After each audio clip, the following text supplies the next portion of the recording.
She started screaming before I even finished my sentence, tears streaming down her face like I just confessed to murdering her cat.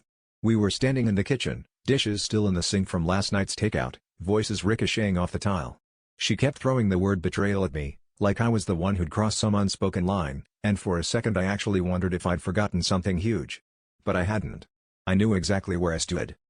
She accused me of not trusting her, of being too distant, of never really listening. The irony almost made me laugh.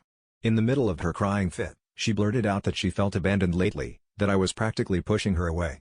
She said it with such conviction I almost apologized, but I stopped myself.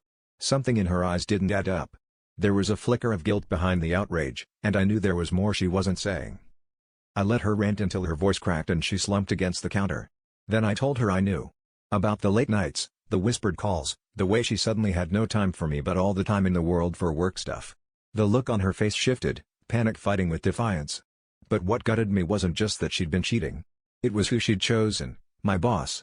The same guy who shook my hand last Friday and asked about our weekend plans.